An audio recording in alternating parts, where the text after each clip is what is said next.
সম্মানিত উপস্থিতি, বর্তমানে বাংলা জমিনে কিছু টুপিদারিওয়ালার আবির্ভাব ঘটেছে, যারা বলে আমরা আল্লাহ রাব্বুল আলামিনকে পেতে চাই, আমরা রাসূল মানি, সাহাবায়ে কেরাম মানি, আমরা দাওয়াত তাবলীগ মানি, কিন্তু হক্কানি উলামায়ে কেরাম মানি না, তাদের নেতৃত্ব মানি না।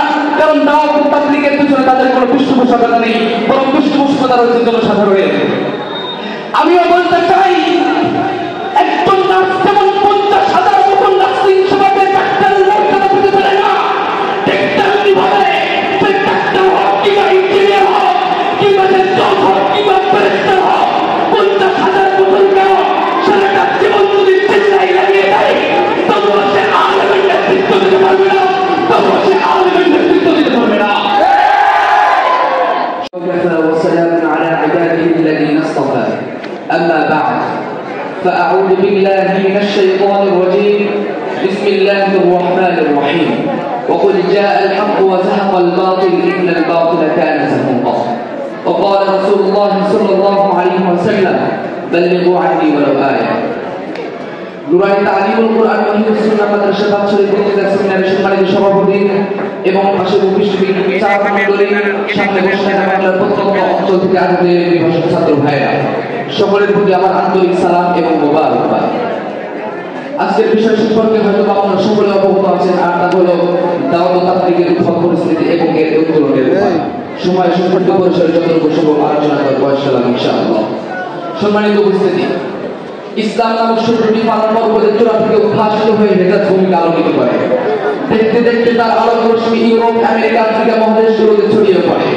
মুসলিম শাসকগণ অর্থবিধি শাসন করতে থাকে, কিন্তু বিত্ত বৈভব আর প্রভাব প্রতিপত্তির লোক মুসলমানদেরকে দাওয়াত তাবলীগের মূল মিশনটাকে ভুলিয়ে দেয়।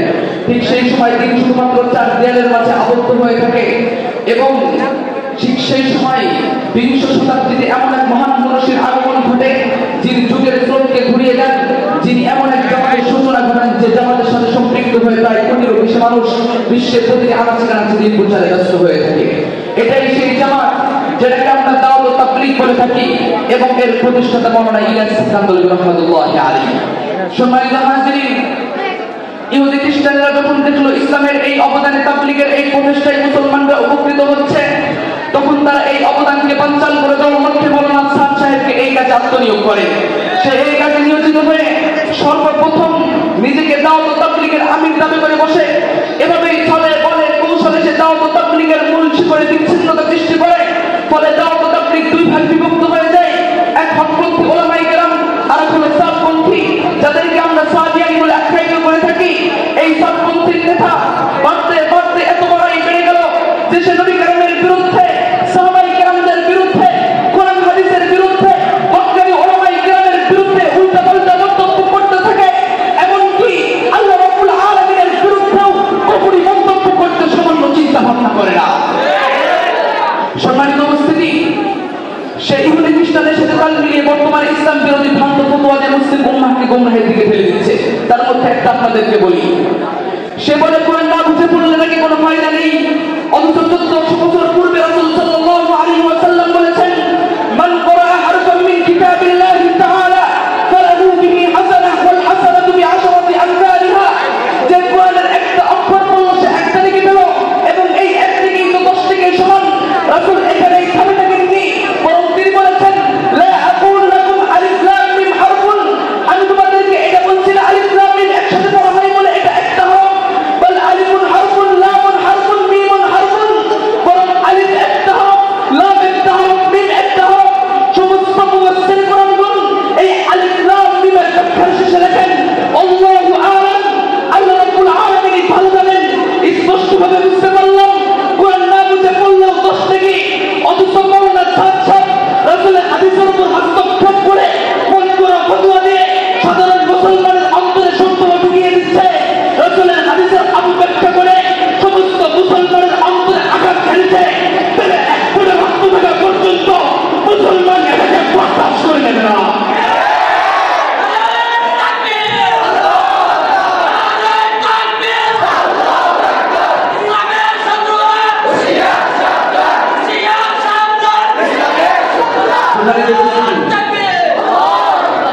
সম্মানিত উপস্থিতি, বর্তমানে বাংলা জমিনে কিছু টুপিদারিওয়ালার আবির্ভাব ঘটেছে, যারা বলে আমরা আল্লাহ রাব্বুল আলামিনকে পেতে চাই, আমরা রাসূল মানি, সাহাবায়ে কেরাম মানি, আমরা দাওয়াত তাবলীগ মানি, কিন্তু হক্কানি উলামায়ে কেরাম মানি না, তাদের নেতৃত্ব মানি না।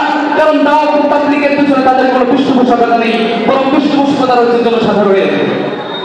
আমিও বলতে চাই, একজন নার্স যেমন 50,000 মতন নার্সিং সেবাকে ডাক্তারের মর্যাদা দিতে পারে না, ঠিক তেমনি ভাবে সে ডাক্তার হোক কিংবা ইঞ্জিনিয়ার হোক কিংবা সে জজ হোক কিংবা ব্যারিস্টার হোক, 50,000 মতন কেন সারাটা জীবন যদি চিল্লাই লাগিয়ে দেয়, তবুও সে আলেমের নেতৃত্ব দিতে পারবে না, তবুও সে আলেমের নেতৃত্ব দিতে পারবে না। সম্মানিত উপস্থিতি, তারপরে ওলামায়ে কেরামের কোনো পৃষ্ঠপোষকতা নেই। অথচ মাওলানা ইলিয়াস সাফকান্দানী রাহমাতুল্লাহি আলাইহি তিনি একজন আলেম, এবং তিনি রশিদ আহমদ গাঙ্গুহি রাহমাতুল্লাহি আলাইহি, হাবিবুল উম্মাহ আশরাফ আলী থানভী রাহমাতুল্লাহি আলাইহি, হুসাইন আহমদ বাদানী রাহমাতুল্লাহি আলাইহি, কারি তৈয়ব সাহেব রাহমাতুল্লাহি আলাইহি, তাদের পৃষ্ঠপোষকতায় তাদের দিনী সাহায্যের মাধ্যমে এই দাওয়াত তাবলীগের কাজ শুরু করেছেন। সুতরাং দাওয়াত তাবলীগের নেতৃত্ব ওলামায়ে কেরামের দেয়, ওলামায়ে কেরামের ফুটবল করে দাওয়াত তাবলীগ চলবে। কোন গায়ে এসে যদি দাওয়াত তাবলীগের নেতৃত্ব দেয়, দুঃসাহস দেখায়, গল্লা উড়িয়ে দেওয়া হবে, গল্লা উড়িয়ে দেওয়া হবে। সম্মানিত উপস্থিতি, গত কয়েকদিন পূর্বে তাদেরই একজন লোক বিভিন্ন বার্তা দিয়ে বলে, আমাদের হাতে পুলিশ আছে, আমাদের হাতে র্যাব আছে, আমাদের হাতে অমুক আছে, আমাদের সাথে তমুক আছে, আমাদের সাথে চোর আছে, আমাদের সাথে ডাকাত আছে। তোমরা যদি মাওলানা সাদ সাহেবকে বাংলাদেশে আসতে বাধা দাও, কখন কি করে বলে বলা যায় না। আমরাও বলতে চাই, গত 15 বছর ব্রিটিশ সরকার খুনি হাসিনা দেশটাকে চোর টাকাতে ভর্তি করে রেখেছিল।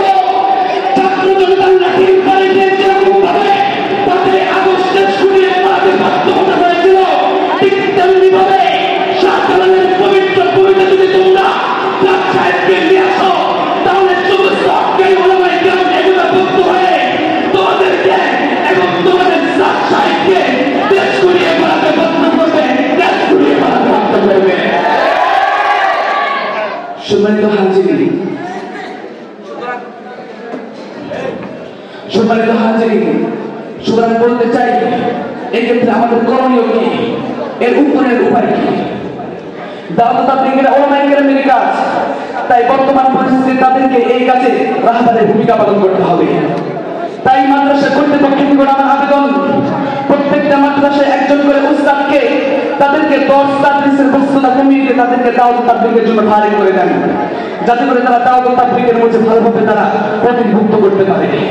এবং বলতে চাই, মাওলানা সাদ সাহেবের ব্যাপারে সমস্ত ওলামায়ে কেরাম সুস্পষ্ট ফতোয়া দেওয়ার পরও তাবলীগের যে সকল ভাইয়েরা নিজামুদ্দিনের ইতাআতের নামে মাওলানা সাদ সাহেবের ইতাআতি করে যাচ্ছে, হক্কানি ওলামায়ে কেরাম তাদের সাথে চরমপন্থায় না গিয়ে তাদেরকে হকপন্থী ওলামায়ে কেরামগণ তাদেরকে হিকমতের সাথে ভালোভাবে বোঝান, যাতে করে তারা নতুন করে বিভ্রান্তিতে না পড়ে এবং ওলামায়ে কেরামের প্রতি তাদের অন্তরে কোনো বিদ্বেষ সৃষ্টি তৈরি করে না হয়।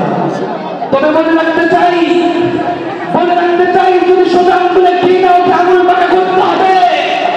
সোজা আঙ্গুলে কি না করতে আঙুল পাকা করবো। আমরা জীবন দিতে ভয় করি না। 1971 সালের জীবন দিয়েছি, ভয় করিনি। শাপলা চত্বরে রাজপথে জীবন দিয়েছি, ভয় করিনি।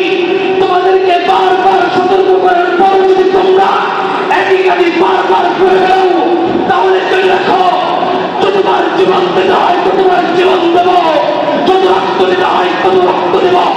তবুও কল্যাণ জমিনে, তবুও বিশ্বের জমিনে হক কায়েম করেই থাকবো, বাতিল প্রতিরোধ করেই থাকবো ইনশাআল্লাহ। نصر من الله وفتح قريب وبشر المؤمنين. السلام عليكم ورحمة الله. মাশাআল্লাহ, জাযাকুমুল্লাহ। অসংখ্য শুকরিয়া ভাই মোহাম্মদ ফাহিম হাসানকে। এই পর্যায়ে